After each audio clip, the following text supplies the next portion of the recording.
Ladies and gentlemen, welcome back once again to another fantastic episode of Last Minute Kickout. As always, I am Pete Times Creed Neverco, joined once and always by one Mr. Kevin, the Kevin Eva, Hello, everybody. and one John Turbo Finley. Greetings. And we are here to talk about, I was about to say Hell in a Cell, that's later. We're here to talk about WrestleMania Backlash. Because, you know, why not have another WrestleMania pay-per-view just to... It couldn't just be standard Backlash. We have to make people understand that instead of it being the Backlash of WrestleMania, it's WrestleMania's Backlash. A bit like a backwash. I'm surprised that they didn't just take the old UK touring schedule name and call it WrestleMania Revenge Tour. Yeah. That's what the rest of the year is, John. It's all a wrestling, like, especially when we get twice in a lifetime. That is the WrestleMania Revenge Tour, all the way round for 12 months until we get back to the next set of WrestleMania. Bring back Insurrextion. That's what the UK version of SummerSlam will be if we ever get it again. Yeah. I don't even think that that's copyrighted as a pay-per-view name. So if AEW comes over here and they call it Insurrextion, just as a... That'd be funny. It would be entertaining. But yes, we are here to talk about WrestleMania Backlash. The greatest of the WrestleMania Backlashes. I don't... Like, they even made a point at the beginning of the main show of, like, Backlash has followed WrestleMania for so long, but there's never really been another pay-per-view with WrestleMania in its name. So why did you do it? I mean, number one, I'm pretty certain there actually has been. No. Has there been an In Your House, which was something? No, well, what was it? In Your House did have, like, past... like pay-per-views in it, like In Your House. I think No Mercy might have been one. I know No Mercy has been a UK and a US one. Yeah. But it follows WWE logic of, you know, that thing that you know. Well, we're gonna tell you that you know it. We didn't need to be told that Backlash followed WrestleMania. We had noticed.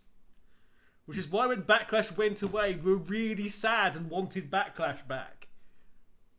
And then when it came back, they felt, oh, we need to remind people this because it's been gone for so long. It was only gone for like a couple of years. It's been the same since we lost the swinging, pendulums of death. Well, that's been 18 years. I'll just bring back the old topic of I wish they could get rid of, like, gimmick pay-per-view names and we could actually have them be, what they're meant to be. In other news, Hell in a Cell's coming up, folks. Pulled forward as well. Yeah. Just to throw away our point of anniversaryness, Yeah, like, they've totally screwed ours. Yeah. Yeah. Oh, well. Oh, yeah, we didn't watch the pre-show, so Sheamus and Ricochet were on the pre-show. Had a really good match, from what I've been told. Yeah, it's a shame because I do like Ricochet and his athleticism and whatnot, but really, they've just been underutilizing them a lot, and it kind of showed in this haphazard kind of like match that they put together. Yeah, the feud you ever had in the coat. The joke is that it's the two Irishmen, Sheamus and Rick O'Shea. That's been going around. That's the way that they're going with this. You haven't seen SmackDown, have you? I try not to nowadays. I'll be honest with you.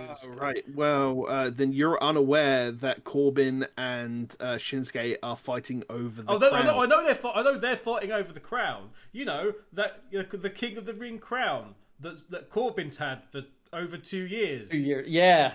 Because they can't think of anything else to do with Corbin. Where's there to go after being a king? He was a baron, then he was a king. Where do you go from there? Emperor of the Ring doesn't exist. Yet. He's baron, he was a constable. Actually, if you wanted to go that way, you could do that with Shinsuke, because then it kind of lends itself. Mm-hmm. But yes, we're just going to talk about the main card, and we're probably going to breeze through it relatively quickly, because this was it felt like a really short pay-per-view, which I'm not complaining about. No, which is good. But yeah, it just in terms of it, I liked the pay-per-view. There was one really dumb part, but I liked the pay-per-view as a whole. I'm looking at this card, Pete, and I can't think what match it is that you could possibly think was dumb. Oh, I got a good idea of what he might think it was dumb. I'll tell you what, both of you have a guess, and I'll tell you if you're right. Why don't we start with you, John? What match do you think I think it was dumb? The match I think here is absolutely dumb in your eyes, Pete. Bianca Belair versus Bayley. Incorrect. Kevin, it's your turn to have a go at the card. What match do you think I think was dumb? Was it Zack Snyder versus the Advertising Standards Commission? No. Was it? But yes, no, it was that match. That match was fucking stupid. It was. So it wasn't a bait and switch. Okay, fair enough. No. If I was going to bait and switch you, it would have been the Almighty Train sword match. Hell. Yeah. Well, let's go down the card then. Yes. Starting from the top. John, what match came first? Why don't you start us off? Yeah. Well. Yep, we have Rhea Ripley defending her SmackDown, not SmackDown, Raw Women's Championship against Asuka and the OmniFlair, Charlotte Flair. OmniFlair. Hey, that's her thing. That's our thing on the Wrestle Talk news. It's like that's the thing that they've been constantly doing. It's embedded in my brain now. It's the I'll tell you Omni-Flair. what. Since you brought up Wrestle Talk, I will point out the thing that they posted, which was fucking hilarious. Is that every previous women's title match, like that she's been challenging for, she's always been an afterthought to be put into the match. It's always been a singles match, and then she's been added to it to be a triple threat match. It's fucking dumb. Like, there was a lot about this one. There was, but we'll gloss over the Cruella de Vil. I liked it. I didn't like her actual ring Dalmatian gear. Yeah, the Dalmatian gear looks silly. The gown looked the gown made it look alright because that you could see the influence of what the character of Cruella de Vil is from the outfit, from the full outfit. But plus when you took out the now room, getting friendly with Sonya Deville and then then becoming Cruella de Vil. Charlotte Deville. Anyway, Charlotte came out and started being Charlotte. Including yelling at Asuka like, "You can't beat me!" She literally fucking beat you the Raw before. Yeah. Fuck's sake. It's like a story is all over the place, but I mean, it wasn't a bad match. It was just how it was like. The problem with what you're saying there, John, is that exact sentiment couldn't be repeated throughout most of the evening. Yeah. It's not a bad match, but the story is weird and just random. I mean, we can just copy paste that over to the entirety of WWE as well. Let's be honest. Mm-hmm. I applaud how hectic it was. Especially the end. Yeah, the end was really good. It was pretty much just like, I'll just throw something at somebody and hope it does it, because everyone had kind of run out of things to do, apart from Riptide, obviously, which ends up being the pinfall. But I'll tell you something, the amount of whiffs, air kicks, and just, I'll fling myself into the surface. So you're going to say that this is, whenever Matthew sorts out his issues with copyright and whatnot, you're going to see this on Botchamania heavily. Yeah. Yeah. There was a lot of... Have you not seen that there's a new Botchamania channel already? Oh, there is? Alright, okay. It's called Botchamania again. Fair dues. Forever! That's what people, Forever! Yeah, that'll probably be the next one, Botchamania Forever. Yeah. Well, no, it'll be Botchamania now and then Botchamania. Botchamania then. A Botchamania together. They're doing a Charlotte was Charlotte, and she got to do her the fantastic athletic move she can do, which we've talked about many times. The double back low clothesline to the stomach from a backflip, which I believe is called a moonsault, but it's just her doing a standing back flip, which is very impressive, but it just ends up with her just going into someone's stomach briefly. I do recall her double natural selection. Natural selection, yeah. Yes, that's a very good example of people flinging themselves headfirst into the mat.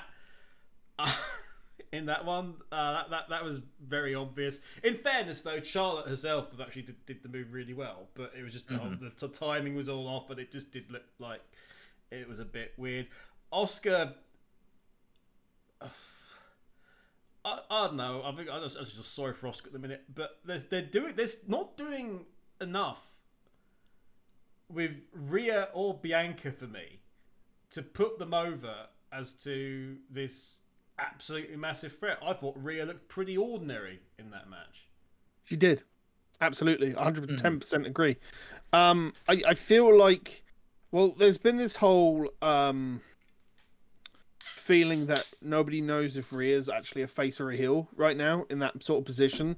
Like, there's apparently been, it's been reported that, like, on the, what's it called? The Thunderdome screens, that when the people are actually watching, they get told to like cheer for Rhea when she does a heel thing, and so like, and the way the commentators are putting her across is also very confusing. Also, again, when they're on Raw, just her Rad just continues going, "You're a loser." That Charlotte Flair is just. And she isn't. I mean, yeah, she lost. Yeah.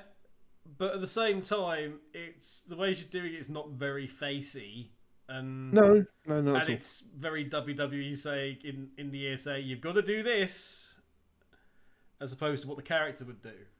I mean, at the end of it, like the correct person won. Yes, but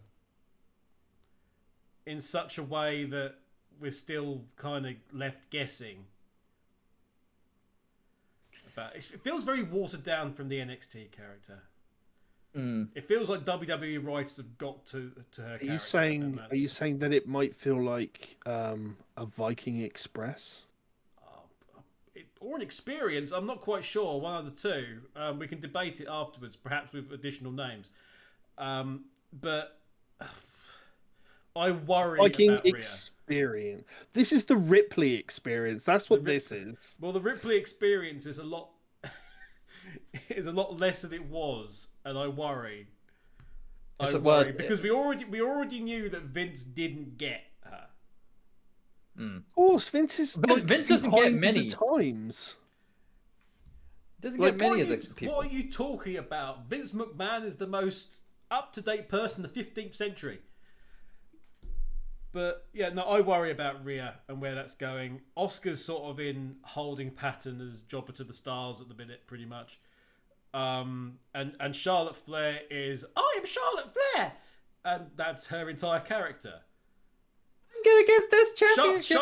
Charlotte Flair's character is literally it's the Charlotte Flair that's eating its own tail.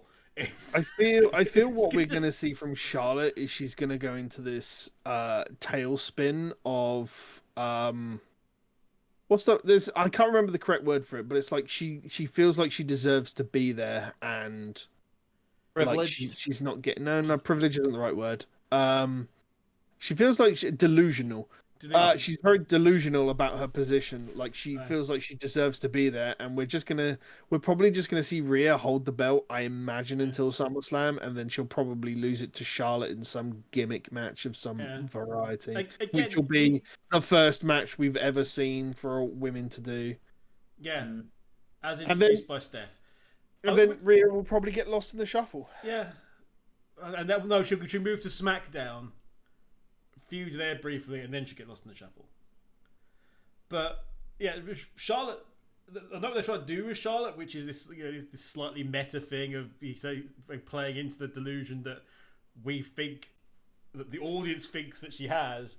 But I'm thought in terms of the entitlement and what have you, as John was saying.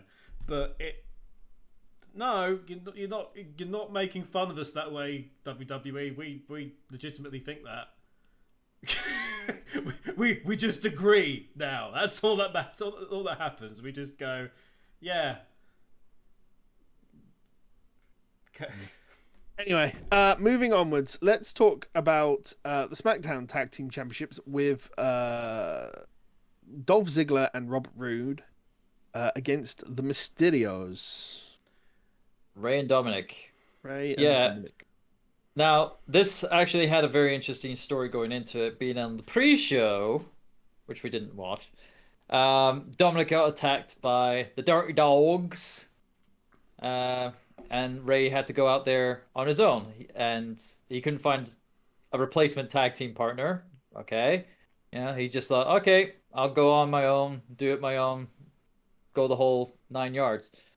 And then they would talk about, they would have this story of like Ray's getting beaten down by Ziggler and Roode, until Dominic would make the courageous, babyface, march down the amp, went limping away, gets in there, gets the hot tag, and then he'll be able to beat him up. No, he gets beaten up as well when he gets tagged. Well, come on! It was made to look like kind of a chump in that segment, unfortunately. Yeah, that again, going back to what we said, it's like, what's going on with the writing, guys? Come on. Yeah.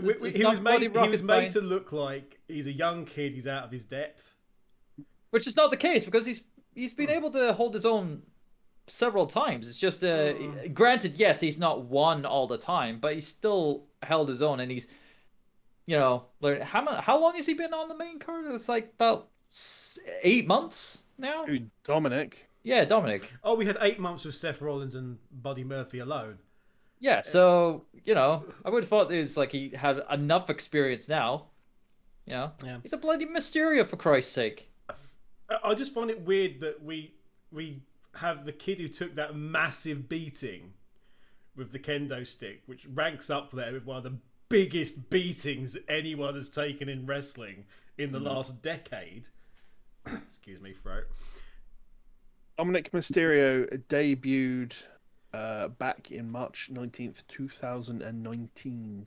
So that's like over a year now, or it's like 2 years coming up. Well, so been truncated a bit. I thought you were going to turn around and say like in 19 in 1999. 1999 debut.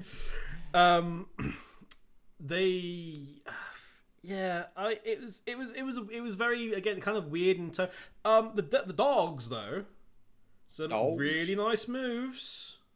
Well, they have worked together for a good while, so obviously they've been able to put in some tag team flair and whatnot. I can say, which is good. I mean, normally sometimes when you just pair two singles together and they don't really have much in the way of like what was the one they did? What was the one they did into the Famouser? Robert Roode did something into the Famouser. I can't remember what it was now. Was it like a belly to back suplex into the Famouser or something like that? Really? I thought it was like a heart attack. It was something like that. I can't remember what it was. This is the problem. But I remember seeing. But hey, that's nice. It's good tag team stuff. But yeah, my entire problem with this match, which I wrote on the LMC Discord while the pay-per-view was happening, is that it just felt like they tried to do an entire match and make it another David versus Goliath thing. Which is always the case with the Mysterios, or like with Ray in general. With Ray, yeah. I don't think they made note of that when he came out. Oh, he's made a career out of being the underdog. Yeah, but they didn't need to. That's the problem. The problem is that they didn't need to do it. Yeah, Again, Dominic's got the title, Dominic got the pin, but he didn't do much when he was out there. Yeah, and also when he won it and whatnot, he didn't like. If I won the tag team titles with my family member and whatnot, I would be more, ecstatic, more, emotional. It's like Dominic didn't show any of that. He lacked any emotion. It was one of those things, I think, where the lack of crowd really hurt it. Yeah. I don't know if a crowd would have worked. I think Dominic still. I think if there was a crowd there, they wouldn't even be enthused by this match. I'll be honest. I'm 17 minutes this went on for, by the way. I'm so one. nonplussed with like listening to the crowd reaction on a WWE stage at the moment. Like the canned work. Exactly. Like at least with AEW, you've got some live crowd there. Mm-hmm. Some. And in NXT, you do have some crowd there as well. Yeah. So. Yeah, I think the entire WWE stuff is suffering, but then again, I think this match it would have suffered more from a live crowd. So we'll see how it's going to go. It does say a lot though. When it wasn't that long ago, we were saying about how great the SmackDown tag scene is, and we've got Ziggler and Rude who are champions for well over 100 days, and you could have fooled me. And they go, and it's Ziggler and Rude, a couple of guys who creative literally had nothing for, versus Rey Mysterio and Dominic Mysterio, who they're not writing properly. And who else is in the tag scene? You've got the American Academy of Otis and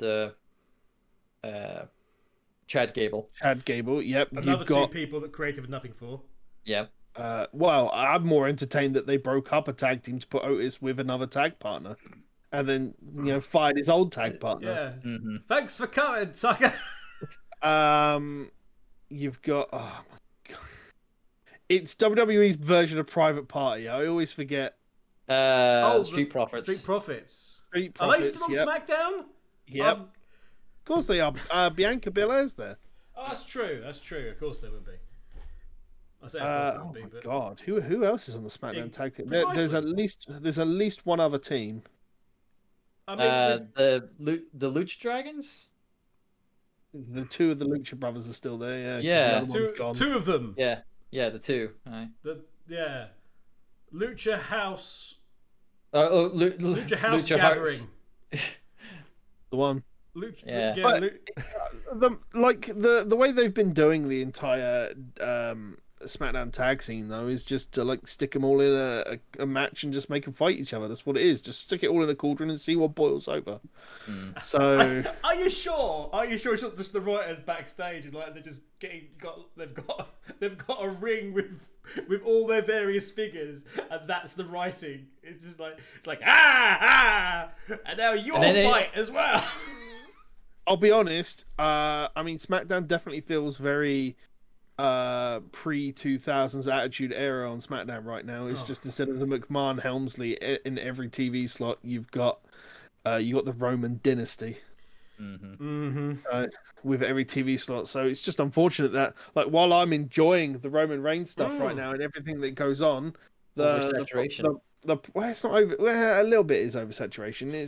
There's also that much of a visible gap in terms of quality. It's less oversaturation and more less saturation of everyone else on the card. I could quite happily have more Roman Reigns, is what I'm saying. More of that entire thing. But I'm saying, from the expense of everyone else. No, you're missing what I'm saying. I'm not sick of the Roman Reigns stuff. If I was sick of it, it would be oversaturated. The problem is that we're not getting enough of anybody else. It's not oversaturation of Reigns. It's undersaturation of the rest of the card. Yeah. There it is. No, I get you entirely there, Pete. What's going to be is how they're going to address the multiple Usos and everything else going on, as to whether or not they actually keep on top of that or it starts to unbalance it. But yeah, Dominic won, and there was a celebration, which I mean, it is a great achievement. It's a nice thing that, you know, the father-son tag team. Well, it's what Ray wanted before he was gonna officially retire. Yeah. So. And it's a claim for WWE to put on a pedestal. It's like first ever. You know, I mean, the real question is, how are they gonna treat them going forward? Are we gonna continuously see individual matches where Dominic gets jumped beforehand, and we have a 2-on-1 handicap match before Dominic limps down to the ring every week? We're gonna see a entire run where Dominic's not made to look like a credible threat before they lose immediately at Hell in a Cell, or the pay-per-view after that. Yeah, Street Profits. Why not? Shall we talk about the massive 7-minute ad that felt like it went on for an hour? Give Batista what he wants, Pete. No, it's Zack Snyder. Give what Zack Snyder wants. Zack Snyder. Is Zack Snyder the brother? Like Zack went on. Matt Cardona Snyder. It's all. Yeah, but it's this thing. It's felt like Zack, all right. Outside of the match itself, this entire thing just felt like it went on way too long. The most entertaining thing I got out of this match didn't even happen in the match. It was everybody going to Batista and blaming him for sending zombies. That's what I was more entertained by. Oh dear. No, and the best thing of the entire match was after the match when we found out that one of the zombies was Scotty 2 Hotty. That was the best bit of the match. I was like, just. I think he sort of came out from under the desk, actually, if I remember rightly. He might have been, yeah. This was all kinds of like stupid entertainment at the highest of what WWE can put it at. You know, because it needed more Snickers. That took you a second, then Pete, didn't it? No, it didn't take me to Snickers. It was so dumb. I didn't have a proper response. Bless Miz and Morrison. There were. I mean, what was it? I'm quite sure somebody said. I think it was John. You said something about this match in Discord, and I instantly replied to turn around and went, "If you need somebody to shield, use the Miz." Yes, except we can't now because. He's we injured stuck now. him in this, and we finally got him injured properly. Fuck's sake. We lost the Miz thanks to this. Mm-hmm. However, good news, everybody. Your Royal Rumble winner for next year is going to be probably this really jacked up version of the Miz. He is probably going to come back looking like $1 million. To be fair. There's the money maker, and then there's the how many times have we actually said the Miz needs some time off? Like, he is there all the time. They are gonna miss him badly because he's the one guy. He's the Jericho now. He's the one guy that can make any of the celebrity stuff work. Booker was putting him over like crazy the other day and saying, look, you know, he made a point of going over and congratulating him for the Bad Bunny match because it was the Miz that made it look good, freaking amazing and more than it could ever possibly be. But we've finally got Miz injured. It's depending upon what you hear, it's quite a serious injury.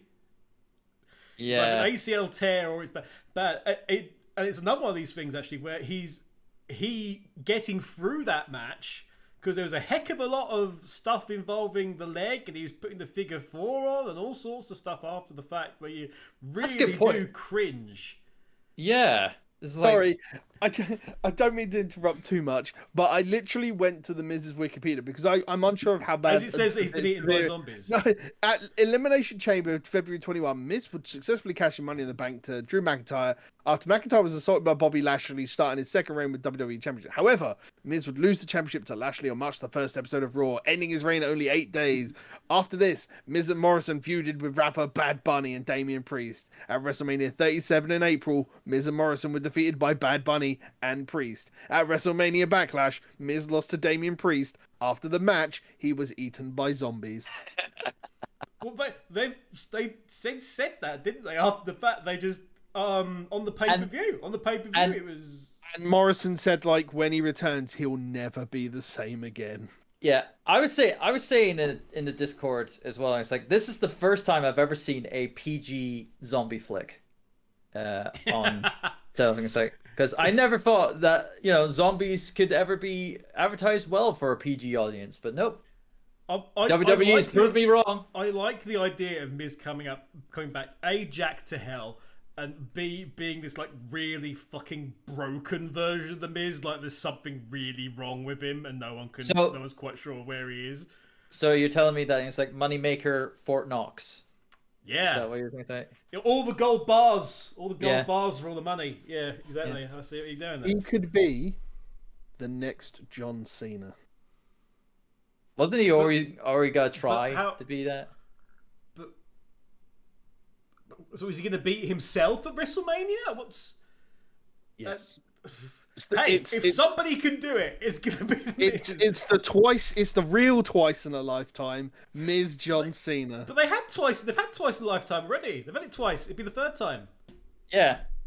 Because the second one was a tag match, effectively, but it was not. It was a you are cordially invited.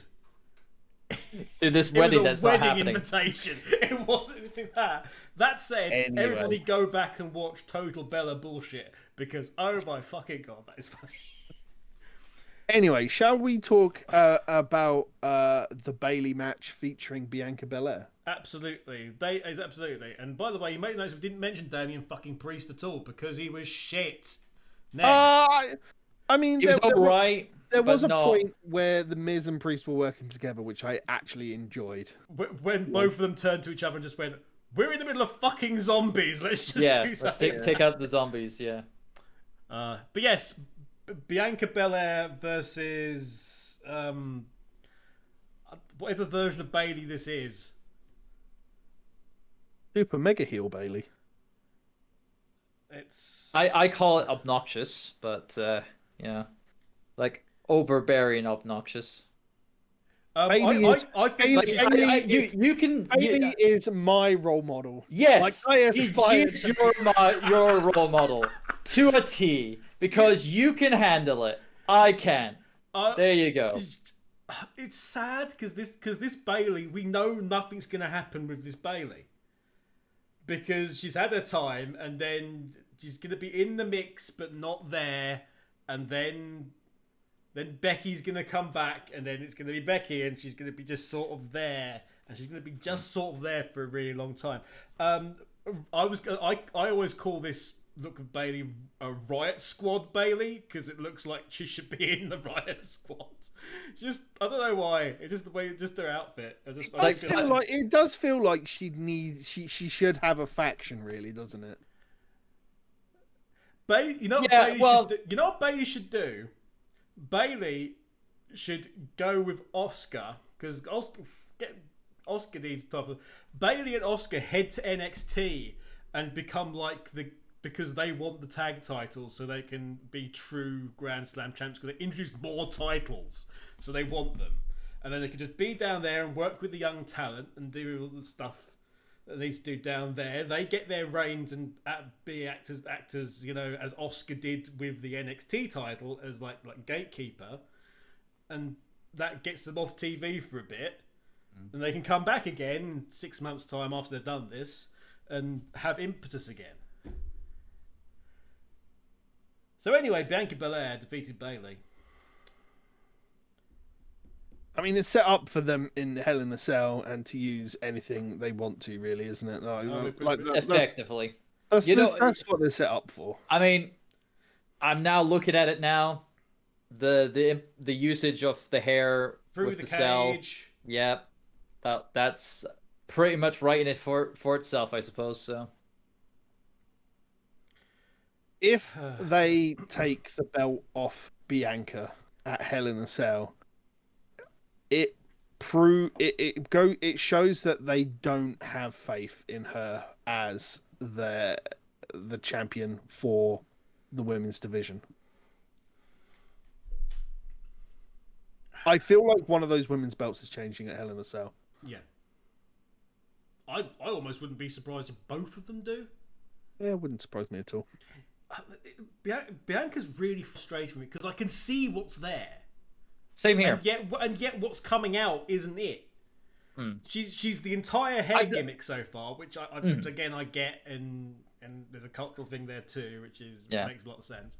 And they had this really important moment at Mania, but it just doesn't feel like it's been capitalized upon. She just feels like a wrestler with hair. I'll agree with that. Like I've seen Bianca be better than this, and granted, that high from WrestleMania has now simmered down, and she's not getting to that that decent kind of like level where she needs to be as champion. Where did you see her be better? The answer to that question is NXT. Well, of course, yeah. Yes, the same with half the stars that have come from NXT have all been better on NXT. We get watered down versions that don't get to live up to everything they can do because they don't have as much freedom on the main card. And that's why, like, you're never going to have a Bianca Belair that's as strong. Like, I hate the whole EST gimmick as well. It annoys me that they try and find a new word that EST fits in. There's tons of words that you have EST in it. It's clever, but it's got shelf life. It really does. It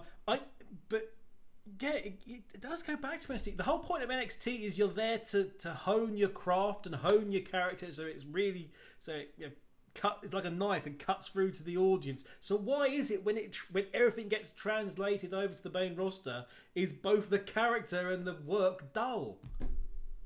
I don't know. I feel like a large part of it is TV. Because it can't be the language they're using, because NXT still has the same freedom to do what they want, or even on like TV stations now, even when they're not just like an indie show on the internet, like NXT is still NXT. That hasn't been watered down. It's just the main shows of like Raw and SmackDown still have like advertisers in a specific way, and at the end of the day, it's a writer's room and everybody else that's on the producing team that like it's one of those things that the old guard needs to step away and fresh blood needs to step in. Why do you think people are enjoying AEW right now? Because they have more creative freedom, and the wrestlers themselves have more control over themselves because they're using their own names that they pick, as far as I'm aware. And they have more creative freedom over their own. You've got the people right at the top really invest in the character in terms of their presentation. Well, yeah, they believe in their employees, and the fact that that's refreshing,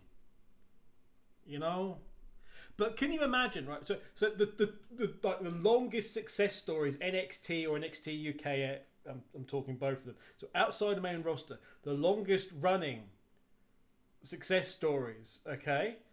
So we've got Johnny Gargano, who hasn't come up, and it is still flourishing, doing his thing and being really creative. We've got Adam Cole, who's been in NXT for a long time and is having fantastic stories and fantastic matches. And obviously his faction, which is obviously sort of imploding somewhat. Yeah. And then you've got Walter. and he's been doing his thing. Can you imagine if any of those three would have come up? What would have happened to them? Oh Well, heck! I mean- We saw a glimpse of that when we had the Bruiserweight Pete Dunne make a surprise appearance on Raw. That was one I was thinking of, but didn't say. It was Pete Dunne, and he came and sort of made a brief glimmer, and then he sort of went, "Ooh, get out of there, Pete." Yes, and he did. Mm-hmm. I mean, we're getting to the point where the NXT stars are some of them are literally saying no. Like if I have people saying no, if I have an option between, like, if I'm not welcome in NXT and my other options are main roster or leave, then I'll leave. Like, they know that they'll just end up just somewhere, and that either says something or people from the main roster coming back. And bizarre, of all the people to start that, it was Tyler Breeze. What, going back? Going back and properly making an impact, and being like the proper support for everybody coming up, which is strange, but him and Fandango. People see value in what people aren't using, and Trips and his team can work the little magic. But yeah, it's again. So this match, like we were saying, it's an advert for being upset about the transition between NXT and main quote unquote roster. Yeah. Also, sorry for Bianca couldn't hold that that unique pin right. Oh, it's a shame that didn't work out. No. Again, it sort of makes sense of the whole, like, don't touch my hair. If you, it all comes back to karma wise if you do. Yeah. But yeah. So let's get to the back-to-back men's title matches, starting off with the WWE title match. Beef alert! It's the champion Bobby Lashley with MVP in his corner against Braun Strowman and Drew McIntyre. Braun looking very good, by the way. He's got himself in fantastic shape. Oh yeah, he's kept himself really good now.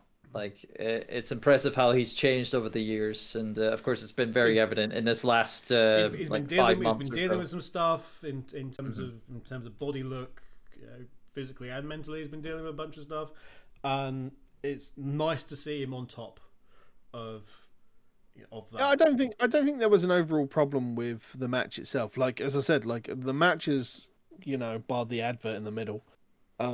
But the matches themselves are fine. It's just. But with this one, you specifically knew what was going to happen. Yeah. Oh, yeah. Because fine, when Braun is stuck in a multi-man match of this caliber, like, he's got to eat the pin. He's eating the pin because it'll take both finishes to do it. Yeah. I mean, as soon as the Almighty disappeared into his own lightning storm. Oh, by the way, I do actually love Bobby's intro. Can we please not, when we're zooming in on the Almighty graphic in the sky, can we please not, as a camera, go through his penis region? They're trying to go underneath his legs. Obviously, unfortunately they don't, and it's very much a case of just like, we don't need to know that. We don't need to know about his almightiness down there. It's especially if it's full of lightning, and that's just scary. I mean, I don't want to be thunderstruck. There was a lot to sort of go ooh about in this match, I thought. Case in point, a fucking Michinoku driver. Yeah. on Braun Strowman. Braun Strowman from Drew, which rightly got everybody on the commentary desk out of their seat. Mm-hmm. Because what the fuck with that? It's like, show dominance. Yeah. With your work ethic and whatnot, and of course something like that, obviously, you have to have like coordination with, because obviously, you can't deadlift Braun Strowman into that move. Also, it's not exactly a type of bump that Braun takes. You know, No. He's got to duck the head and everything. It's not as bottom position he's in ever. Lots of power move, lots of stuff going on. The interactions between the three, I thought, made sense. You know, we had the bit at the beginning when Bobby was trying to get Drew on his side, and then it sort of ended up that way anyway, briefly, but it was more the fact that Drew was annoyed with Braun because Braun just went straight at him. I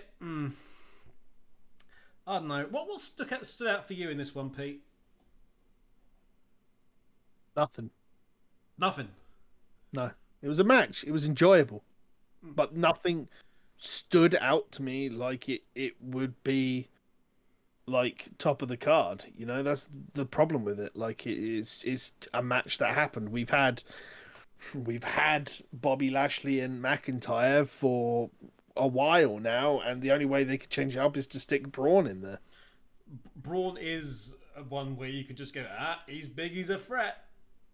I've said this for ages. I'm tired of the McIntyre project at the moment. Like, I just need a breather from Drew being. We might get it, courtesy of Kofi. Yes, yeah. Which would be different. I would like Bobby to go up against. I feel like Bobby Lashley is going to do as well as Brock Lesnar does, where he's a big guy and up against smaller guys, he'll come across very, very well in terms of the matches because he can just throw the smaller guys around. Now, that being said, Brock and Bobby are very different in how they work in the ring, and Brock is. I'm not saying Bobby's not athletic, but I feel like Bobby's just gonna. The way Bobby's been portrayed at the moment in his matches is he'll stand there, he'll do like he's the very same way that Braun Strowman used to be when we first got Braun, where Bobby is the big lumbering guy and he'll get outfoxed a little bit and outpaced a little bit, and then he'll spear a ring post like an idiot because they moved because his opponent's too fast for Bobby Lashley. But you know, Bobby just does well when he can pick up his opponent and throw him around.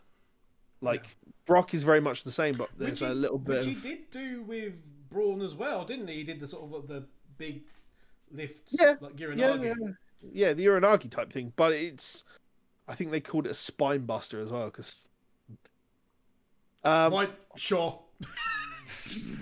But I just heard worse. I want to see Bobby versus other people for a little bit. Like, if WWE's invested in the Bobby Lashley project, let's get Bobby for a little bit versus many people. And I say many people, I don't want to see a feud against Randy Orton for fucking 4 months. Actually, booking wise, that would make sense. If you have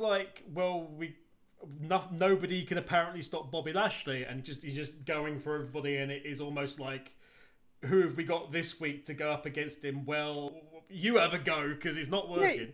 Yeah, give me that, you know, but do it in a way that it makes sense, you know. Yeah. Like once the Orton and Riddle thing comes to a close, you know, and they finish doing their thing, and Bobby's gone through half the locker room in terms of smaller people like the Ricochet, the Kofi Kingston, you know, Xavier Woods, because he'll pick up Kofi's bell once he'd been annihilated, and then all of a sudden you get MVP and Bobby in the ring going, we've taken on everything that your lockers had to go, we've done from the bigs, we've gone to your smalls, who's there left to come in the way, you know, they'll do the thing where they're facing the Titantron, addressing the locker room.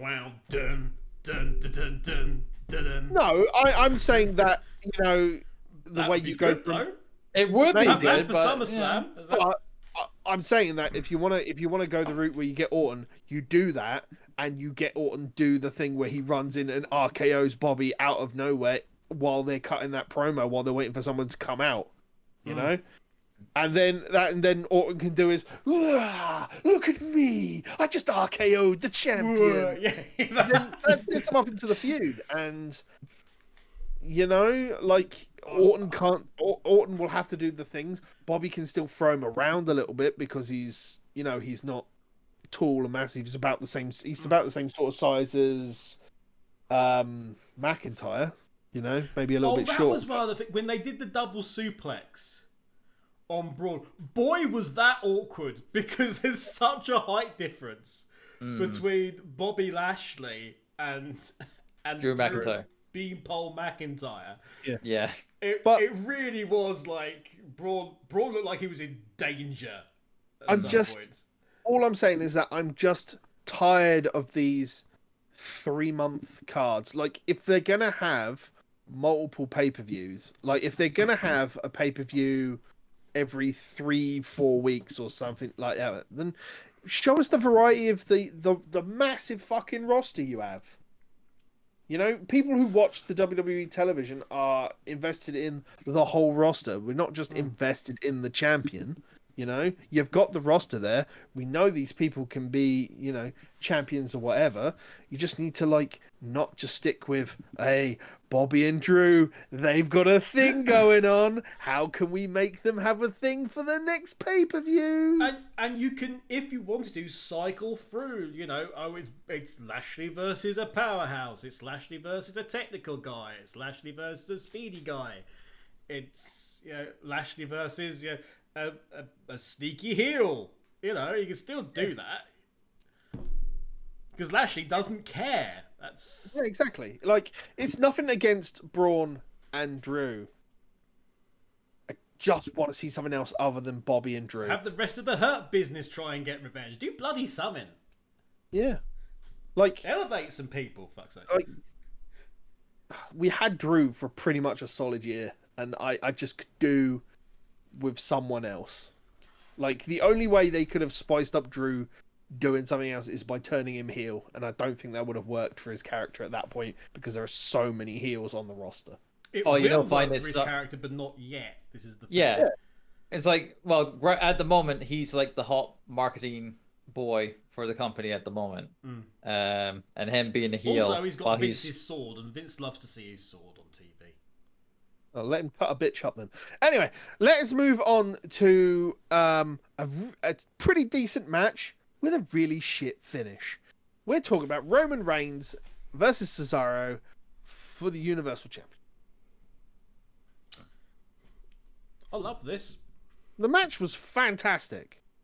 Yeah. It was told really well. It was told well for what we could do with, even with the Daniel Bryan stuff interspewed with the story. But it was told well. It's just what happened after the match. Yes, because what happened after the match made it feel like this match should have been earlier in the card and not last. Also, you don't know how to take it. And you don't know how to take it because it's WWE. So here's the thing. I'm not gonna talk about the match too much. The match, go watch it. It's fantastic. Cesaro and Roman Reigns. Roman Reigns is obviously in the best part of his career. This is the Roman Reigns that we were told was there. Yeah. Years back. And we all know how good Cesaro is. So go watch the match. But after the match, Cesaro gets jumped by Seth Rollins. Fucking circus ringmaster sponsored by Dulux. What the hell was going on with that? It just made no sense. I would have preferred the apparent showdown they teased of Reigns versus Rollins. Fuck me. That would have been so much more entertaining. I'm Seth Rollins. Look at me. Look at me go. But the problem there is obviously you got heel versus heel in that. But again, this is one of those ones where it doesn't actually matter because you've got Rollins being sneaky, but you could then have it that he wants Seth to come into line as well. The storyline, yeah, exactly. The storyline between Rollins and Reigns is the belt. Reigns is, you will toe my line. I'm head of the table, and you've got Rollins saying, well, I am the best. I'm the Beast Slayer, I'm the King Slayer, and I'm here to set an example for all of you, and you should all, follow me. It's the alpha male thing with the pair of them. I mean, wrestling was they all were about falling over themselves. They were falling over themselves to beat up Cesaro, so it was... Like, I think that would have been better. There didn't need to be Rollins beating down Cesaro. Well, it could have literally have ended with it looking like Rollins comes down and he's gonna take out Cesaro, but he takes out the Usos and has the fucking stare down. Now, I think the only reason they didn't do that is because they would have thought it would have made Rollins portrayed as a face because he's taken out the Usos. Mm-hmm. Rollins being pissed that he's not the right hand man would have been interesting. That could have been Rollins a story. being pissed, look, I'm your brother. I'm your brother from the road. We've been through all this together, and I'm sorry, that's slightly more than your cousins you vaguely hang out with. Rollins, I don't think Rollins would have liked to have been second fiddle to anybody. Yes, but then you have him trying to bring it down from within. I think that's the but we had that with Randy Orton and Bray Wyatt. But you've also got Heyman,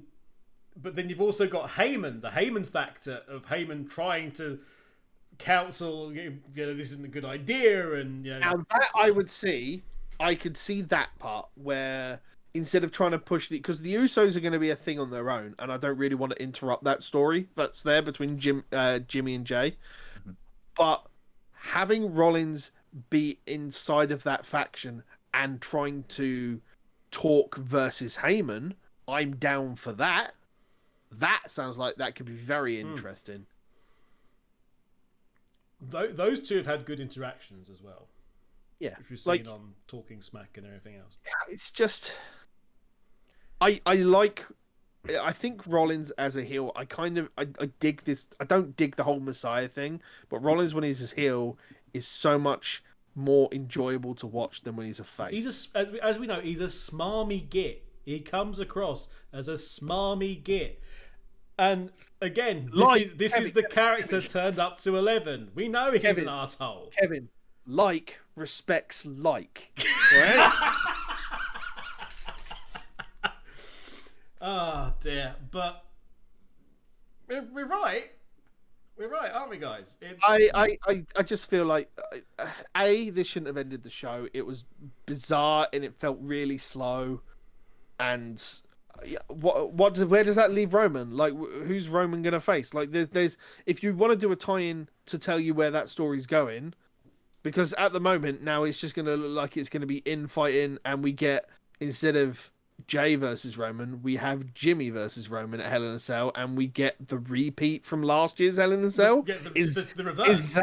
Is that why they've pulled that Hell in a Cell forward to redo that story? Because there's no need for it. We've got a load of people with injuries as well. Why would you pull forward Hell in a Cell? That makes no sense. I mean, the only difference is going to be in that story is like Jay's going to be the linchpin. Like the other difference was Jimmy ran in and saved Jay by submitting for him, and telling him that. But what happens here? Like, Jay's already on Roman's side and Jimmy's just trying to turn him back. Like, is this the story that we're going to see going into Hell in a Cell? Is it going to be the family, like the head at the table? You know what's also slightly unfortunate in a way? It's unfortunate the New Day are on Raw.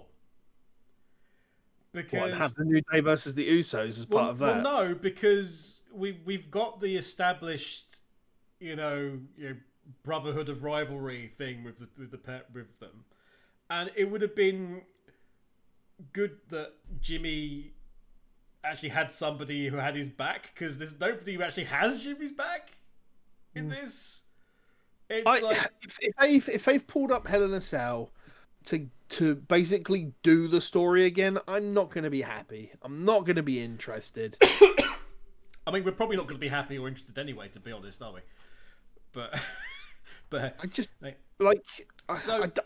do we really need to see the story again within 6 months? I don't know. My thing that I'm concerned about is hidden highlight, by the way. After the match, watch Cesaro after the match when he comes around, because he comes around It's not like I'm disappointed. He comes out in a panic because he didn't know where he was, and he was all out of place. And it got my attention, and it got me that it was like, wait, is he okay? Because he made it look like so he was like different for somebody to just sort of go, just really out of it and like not sure where they are and checking with the ref like, wait, did I win? Is it over? What's going on? No idea of his bearings at all. That's really good. But the thing with the subsequent beatdown is with this, you don't know, because it's WWE and how WWE are. You don't know if that's a storyline thing or if that's a message to us, the fans, to shut up now. What? Because Cesaro's been... Oh, what? As in we've been asking for Cesaro for so long. And you've had him now. Right, we've decimated him. Move on. Instruction to us. Which, again, is the sort of thing they have done before. Well, no, because we had a blinder of a match and we want more of it. Yes, but do they want to give us it? This is the thing. Well, fuck, I don't give a fuck what they care about. I care what I care about. And that's what WWE should care about. What the fans want and not what they want. I'm sorry. Wait. I'm getting a telegram from Vince Kennedy. Oh, that's because you're from the same fucking century that Vince Kennedy. One second. Excuse me. It says, "Dear Pete, stop. Fuck you. That's why. Stop." Oh, wait a minute. I've got an email here from one Paul Levesque. Email? What is that? It's an email from one Mr. Paul Levesque. It says, "Fuck you, Kevin. Pete's right. Fans are where we should be laid place exactly. authority." Fuck you, Kevin. Fuck you, Kevin Dunn. Right up. There we go. Right. Quick round the room before we call this a day. Mr. John, marks out of 10. Oh, okay, fine. Jeez. I was gonna give this higher, but now on reflection, it was pretty, shall we say, safe. And by that, I'll put that in reflection of my score and just give it a 5. Just Kevin. Mine's a 5. 2 of those are for Cesaro, and one of them is for Busy's ACL. I'm gonna give this a 7. Matches were good. Stories were shite. Ending was bad. fair enough. Yeah. It is the best WWE pay-per-view we've had in a while. And I think that is worthy of a 7, personally. For you, yeah. That's fine. That's what I'm saying. If you were wondering about the Predictions Championship, didn't do it this time. I know we were planning to do it. A couple of reasons. Number one, my computer was all of a screwy. But number two was, and I discussed this with Turbo before we started. Actually, pretty certain all three of us would have just picked the same thing in this one. I think we'd have just picked everything as is, and you know, what's the point? We've got other stuff coming up which has got more variety and be fun to discuss, and we'll get to Speaking of variety and what's coming up, the next show that we'll be back for will be AEW's Double or Nothing. Indeed. However, before we go on to that, you will notice the hat that Mr. Pete Titans Creed Nevercut is wearing. If you are not aware, Pete does a special charity event every year called Race for Good, and that hat, among other things, is available to buy to support it. Pete, why don't you do a little quick spiel about Race for Good and how people can support a fantastic charity? I mean, the hat is not Race for Good merch. The hat is Let's Race. No, the hat is Let's Race merch, which is available regardless. It's representative of. It is representative of my brand. Yes, Let's Race. Let's Race is a thing, guys. If you follow me personally on the Twitches or my Twitter, you would see that I do this every year. We are in year 4, where we raise money for special effect. From June 21st to June 28th, I'll be doing a week-long charity raising session with my good friend, the British Andy, once again. But we're not alone, and we're joined by a cornucopia of Sonic-based community streamers around the world. And we will be raising money for special effect throughout most of it. If you do want to buy it, there is limited merch. We have, if Kevin had warned me we'd be talking about this, I'd have had everything ready. I saw the hat and thought we should. Cool. But there are Let's Race, so every year we do a Race for Good specific t-shirt, which is available now on my Project Phoenix Productions merch site. I'm sure Kevin will have a link. Kevin will edit this in at this point. Kevin will edit a thing, yes, with the power of editing. But we are doing, to popular demand on feedback from last year, we are doing something new, which is a limited edition Race for Good pin badge. These will be available from June 21st. There is only 40 of them. Sales will start for those on the Tiltify page for Race for Good 2021. And they will start when the stream goes live on June 21st at 8 a.m. Yeah, British summertime.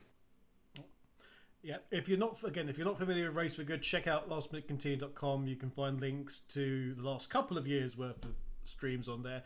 Find out what it's all about. Both myself and Turbo have contributed over the years as well to it. It's a fantastic cause with special effects. And Pete and his fellows would love to see you on the day to have fun and raise some money for a. I'm gonna make me lose lives and lose. And making you personally, yes, you sitting at home there, either listening to this or watching this, you could make this man wear oven mitts. And if that isn't a worthwhile expenditure of your good hard cash, then what is? Food? Shelter? Bollocks. Get some muffs on him. Get some muff on him. Get some muffs on him. Get some muffs on him. There's a t-shirt for next year. Get some muff on him. Ladies and gentlemen, we will be back next time. The next show we'll be talking about will be a All Elite Wrestling's Double or Nothing, which is happening later this month. Think it's a week on Sunday. Think so. Yeah. Think. Yes. The full card's already out apparently, so that's. No, I think we got more to come next week. There's not a lot. Like there's some stuff on the card, but I think there's more to come. It's odd because they've said it's the full card. Maybe. But yes, ladies and gentlemen, until next time, we have been John, Turbo Finley. Yeah. Kevin, the Kevin Eva. Yeah. And just like I'm your champion in life, I'm also your last minute kick out prediction champion. Probably only until Double or Nothing, where Mr. Kevin will try and take my shiny thing that I do not have but should have in my room away from me. Until next time, ladies and gentlemen, peace out. Bye bye. See you, folks.